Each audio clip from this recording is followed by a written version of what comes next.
Hola, hermanos y hermanas. Pues estamos aquí una vez más para escuchar la lección número 1 de Eclesiología y Santificación, la parte primera. ¿Qué es la iglesia? Lección 1. La iglesia en el plan de Dios. Antes de adentrarnos en este tema tan importante como es el estudio de la iglesia, tenemos que contemplar su concatenación, su relación con todo lo que hasta ahora hemos aprendido en materia de religión. Pues hemos de recordar ante todo que tal como Dios es uno y trino a la vez, todo lo que a Él se relaciona tiende a imitar su simplicidad. De este modo, las verdades que debemos creer y que hemos visto en la primera parte del primer grado de estudio del dogma y la conducta que ha de observar el cristiano que dio del dogma y la conducta que ha de observar el cristiano que contemplamos en la segunda parte del mismo del primer grado. Son como contemplaciones de la segunda parte del mismo primer grado. Son como escalones que nos van elevando hacia una altura desde la que tendremos un día la contemplación de toda una unidad que encierra el variadísimo panorama que llamamos el plan de la creación. En cursos anteriores, y así lo tratábamos aún en el último apunte del texto de primer grado, se ha impartido en nuestra escuela de pastoral el conocimiento de los medios de santificación y posteriormente la eclesiología, según el orden muy lógico de formar primero al cristiano como persona, para luego insertarlo dentro de la comunidad. Ahora entiendo.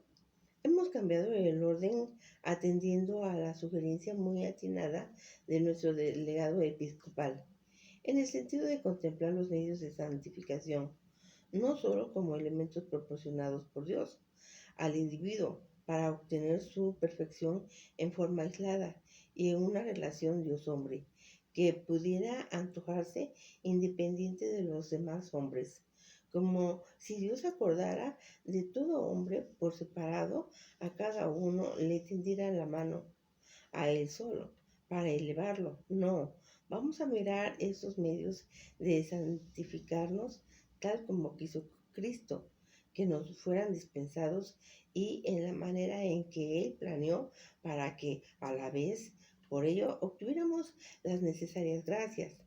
Esos mismos elementos vinieron a cumplir otra función principalísima de congregarnos, de integrarnos en comunidad, sabedor del Divino Maestro, que es como mucho más fácil salvarnos permaneciendo unidos que aislados individualmente, como bien quisiera el diablo, padre de la mentira, que ya desde el paraíso empleó la artimaña de hablar y de engañar primero a Eva, nuestra madre, apartándola para tentarla y valerse de ella ya fascinada para ponerle el traspiés a Adán de nuestro Padre, conforme a Génesis 3, 1, 6. Vamos pues, durante este curso, al contemplar en forma simultánea cómo los medios de santificación cumplen a la par el perfeccionamiento del cristiano que se decide a emprender la marcha ascendente hacia su santificación y esa función aglutinante que, que hace en el hombre, vaya evolucionando para pensar cada vez más en términos de nosotros y menos en el yo, raíz del todo egoísmo, fieles de nuestros métodos. Hemos empezado tratando de dar una definición acerca de lo que debemos entender por iglesia. Como acontece siempre que se trata de dar una definición acerca de algo de importancia extraordinaria, de un concepto de orden primario, al querer tratar de definir a la iglesia, nos encontraremos inevitablemente con escollos insalvables para formular y expresar este concepto. Recordemos que en el mismo Cristo, Maestro Divino, tratando acerca de la religión de Dios, no nos dio definición concreta de él, sino que se valió de parábolas para hacerlo. Es decir, siguió el camino a los orientales más comprensibles, de la comparación con las cosas y los personajes de la vida ordinaria. De este modo, a la manera oriental, llegamos más a sentir lo que es el reino, que a saberlo o describirlo, más que expresarlo o definirlo. Pues otro tanto ocurre al querer definir a la iglesia, puesto que incluso algunas palabras del reino describen meramente a la iglesia, en cuyo caso ésta merece como el comienzo terreno de aquel, cuya clara definición como elemento primario entre los hombres es ciertamente difícil de llenar. Ante el Concilio Vaticano II se salva la situación de manera fácil, es decir, que por iglesia entendemos el conjunto de los fieles cristianos, los católicos que querían ser, que se congregan alrededor de Cristo y el Papa, su vicario. Era válida, aunque vaga la definición, pues los conceptos de la palabra de la iglesia se daban en ella, se cumplen exactamente en la realidad. Pero tales conceptos son tan poco que para cualquiera verdaderamente ignorante de la existencia de la iglesia y en el mundo, dejaba grandes lagunas de desconocimiento. No tanto, es claro, para quien ya vive en la iglesia, pero aún quería imposibilitado de su a la vez tratar de dar una explicación de su fe en la iglesia, aunque su razón de creer en ella no sufriera mengua por ello. Felizmente, el Vaticano II se ha ocupado precisamente y primordialmente de ahondar el conocimiento de la iglesia, particularmente, sin por ello dar una definición categórica con la Constitución dogmática sobre la iglesia, el Lemus Gentium, que desarrolla y completa la doctrina que sobre la iglesia comenzó a formular el Concilio Vaticano I, bruscamente interrumpido en 1869, cuando los pontificios y el poder temporal de los papas. Conscientes de la dificultad, seguiremos el sistema del Vaticano II y más que tratar de establecer una definición, trataremos de decir todo lo que es la Iglesia por medio del estudio del mismo documento conciliar Lumen Gentium, cuyo comentario constituirá la esencia de nuestro curso. Mencionaremos los conceptos que aparecen claros en el Lemon Gentium. Desde su inicio, el sentido comunitario, por una parte, y ser ella instrumento único de salvación, fundado por Cristo, para aplicar a los hombres su redención. ¿Para qué congregarnos marchen hacia el Padre tras de Cristo mismo su cabeza? Para que todo esto sea llevado a cabo en favor de todos los hombres, sin distinción alguna, y para que al extenderse la misma iglesia hasta los confines del mundo, el mensaje de salvación llegue a todos los pueblos, y de ese modo habrá de convertirse el mundo entero en el reino de Dios. La palabra iglesia proviene del griego iglesia, término aplicado originalmente a la asamblea de los ciudadanos de las ciudades, estados de la antigua Grecia. Celebraban con bastante frecuencia con el objeto de dilucidar cuestiones entre ellos, establecer normas de conducta en bien de la comunidad, determinar lo que habría de hacerse en sus relaciones de paz o de guerra con sus vecinos, fijar reglas de administración pública y, en fin, tratar todo lo concerniente a la vida pública que a todos interesa de manera común. Los romanos, a todo ese conjunto de intereses comunes y a todos los ciudadanos, lo designaron con una palabra sumamente sugerente: res pública, la cosa pública, lo que a todo interesa y pertenece. ¿De dónde? Res pública, pública o forma de gobierno en que todos los ciudadanos, directamente o indirectamente, intervienen y participan en contraposición al reino donde un solo hombre decide por todos. Esta disgregación, aparentemente ajena al concepto de iglesia, encierra principios de ideas que fueron bien aprovechadas por los primeros cristianos gentiles, puesto que la expansión del cristianismo llegó pronta a Grecia y más tarde a su amplia zona de influencia conocida con el nombre de helenismo. De este modo, el cristianismo, originalmente influenciado por ideas semíticas, patriarcales, su, de sumisión del pueblo a una clase o grupo dirigente de la que espera todo: normas, soluciones, doctrina, responsabilidad y dirección en suma, pasa a enriquecerse con este pensamiento occidental en que el individuo tiene en sí mismo la responsabilidad de la marcha de la comunidad con todas sus consecuencias, con un altísimo sentido de responsabilidad con respecto al bien de la comunidad, al bien de todos. Cambiemos tan solo la mentalidad material que anima al ciudadano griego de la espiritualidad que bulle ya en el cristiano, y tendremos la explicación de una iglesia incipiente. Si a los ciudadanos griegos los congregaban los intereses temporales, a los cristianos los reúne intereses superiores de extensión del reino de Dios. Si a los griegos les preocupaba el bien material de la comunidad, los cristianos, sin abandonar la idea de ese bien común material, se enriquecen con la preocupación superior y apremiante de resolver las necesidades de la vida espiritual.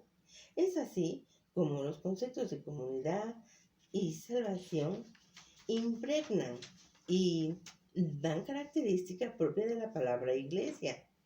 Todo eso coincide ampliamente en el plan divino de la salvación, en que Dios quiere que todos los hombres sean beneficiados por el ministerio de la redención, porque tanto amó Dios al hombre que dio a su Hijo único, para que todo el que crea en Él no perezca, sino que tenga vida eterna. Porque Dios nos ha enviado a su Hijo al mundo, no lo ha enviado a su Hijo al mundo para condenar al mundo, sino para que el mundo se salve de él. Juan 3, 16, 17. Estas palabras de Cristo, vemos fuertemente expresadas esas dos ideas que han de privar acuosamente en su iglesia: la idea de comunidad, el mundo, todos los hombres, vida eterna, y se salve de esa atmósfera comunitaria, habrá de realizar la iglesia como institución de Cristo, su misión esencial, la salvación. Todo lo que habrá de realizarse en ella conforme a estos dos principios que demarcarán su derrotero a través de los siglos hasta que su Señor, su divino fundador, venga.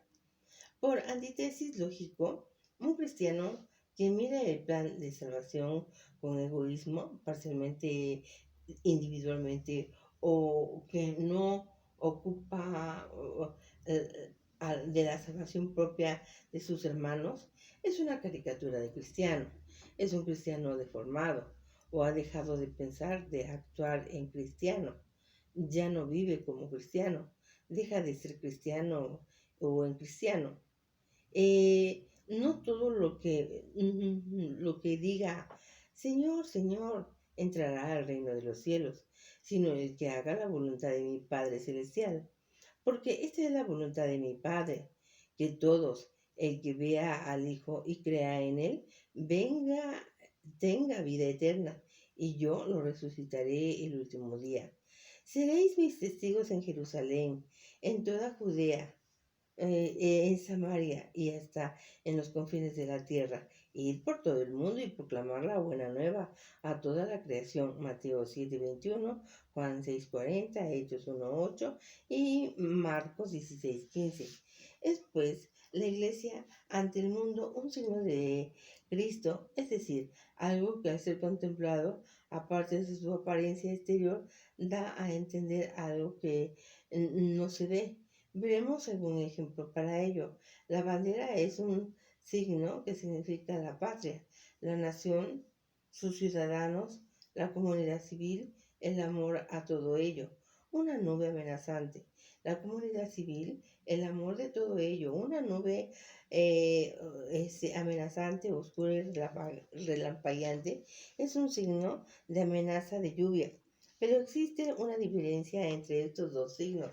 La bandera solo significa la idea apuntada. La nube, además del significado, trae en sí misma el agua. Ella es el agua. Así la iglesia, igual de los sacramentos instituidos por Cristo para santificar y conferir la gracia.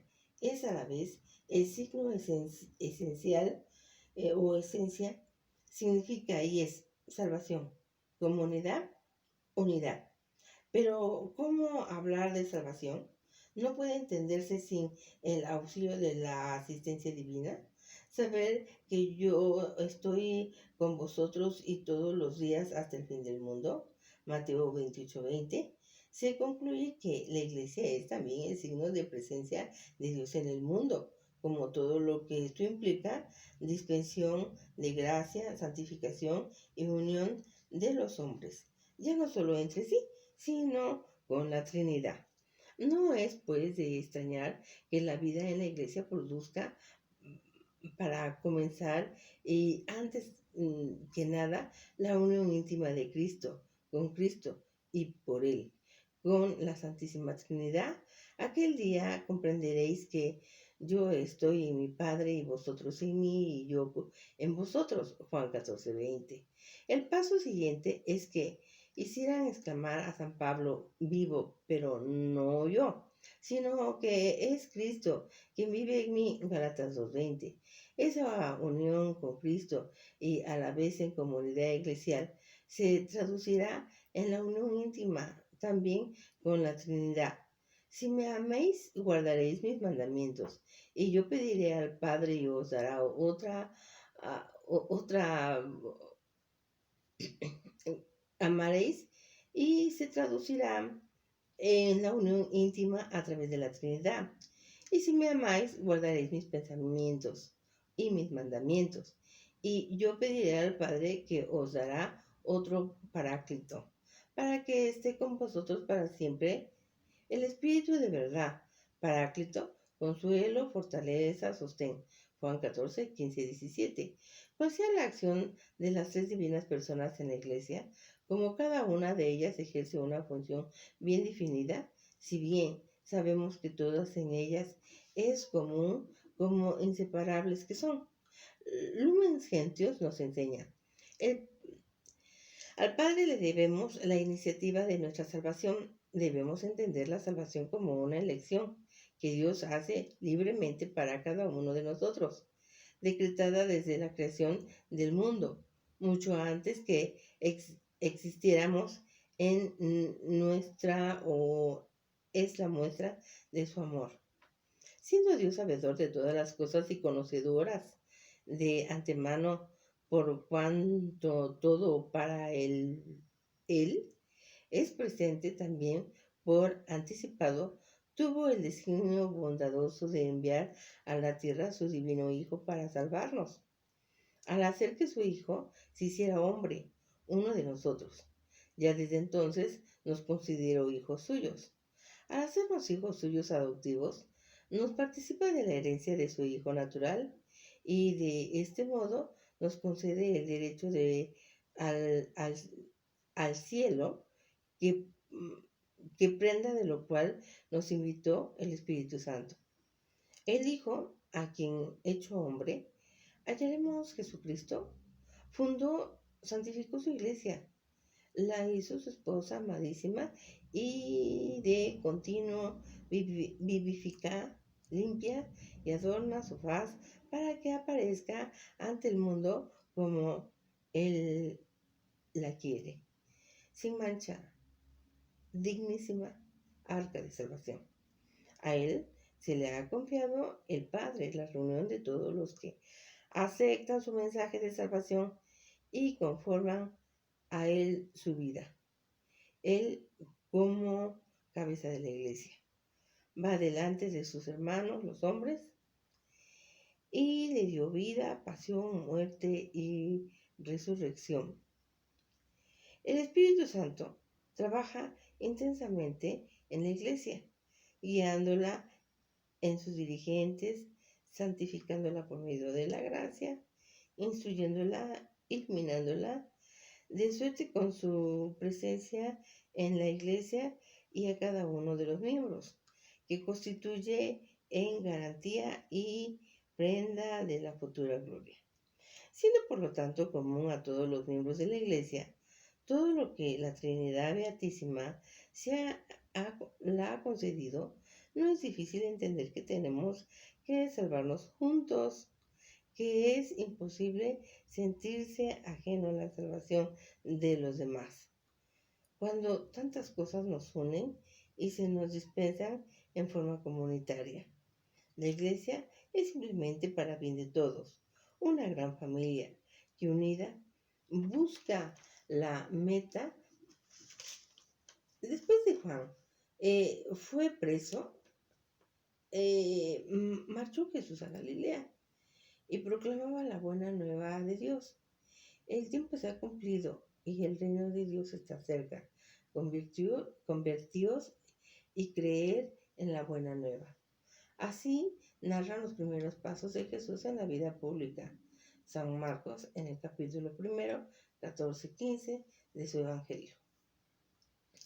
No es de enseñar que los judíos se preguntaban cuál y cómo habría de ser este reino, puesto que se hallaban gobernados por una dinastía extranjera, los Herodes, dominados por el Imperio Romano y divididos políticamente al antojo de sus dominadores. En tales condiciones viene un hombre común para ellos y les habla del nacimiento de un reino, cuyo que todos esperaban que un día la casa de David habría de volver por sus fueros, y aún aceptaban las profecías del reino eterno. Pero, ¿cómo habría de suceder esto? ¿Quién habría de inaugurar ese nuevo reino? Antiguo en cuanto podía ser instalado por un descendiente de David. No, Jesús no garantizaba a la vista tanto esplendor esperado y por él al contrario, en vez de aparecer con asombras campañas que pudieran llevar a las multitudes a tomar las armas, como en los tiempos de Macabeos, él simplemente apareció solo, desarmado, malamente vestido, y hablaba de arrepentimiento. Un sermón desde la colina, las bienaventuranzas, pueden convertirse en la constitución de este reino extraño. 12 humildes seguidores, a cual más ignorantes puede ser su ministerio. La multitud abigarrada de necesitados que le sigue aparenta su corte. Este parece ser el reino de Jesús. Afirma que ya está en medio de vosotros. No, el mundo no puede entender este reino. Sin embargo, esto es verdad. El reino de Dios ha aparecido ya en el mundo. Es su iglesia que nace y se inaugura un reino que ha de prolongarse hasta la vida eterna. Este reino fue prefigurado en la casa de David y ahora Jesús se afana en describirlo por medio de parábolas que paso a paso y gratificantemente van descubriendo diversos aspectos de este reino. para que de su conjunto se forme una imagen amplia de Él. Pero también Jesús nos habla de ese reino. Está dentro de vosotros y esto aparece más extraño aún. Un reino que ha de irse construyendo en el interior de cada uno de los hombres. Quiere decir que el arrepentimiento debe ir seguido en un cambio interno en el individuo para que esto se lleve a cabo, para que el reino una vez y otra vez se construya, se forme, se desarrolle, crezca y llegue a la plenitud en cada uno de los hombres a través de los siglos. Hace falta orar. Entonces Jesús enseña a orar a los hombres y a pedir en el Padre nuestro: venga a nosotros tu reino. Conclusión: Señor, venga a mí tu reino, que es tu iglesia. Haz que sea yo capaz de dejarme conformar en ella, servir y vivir en ella.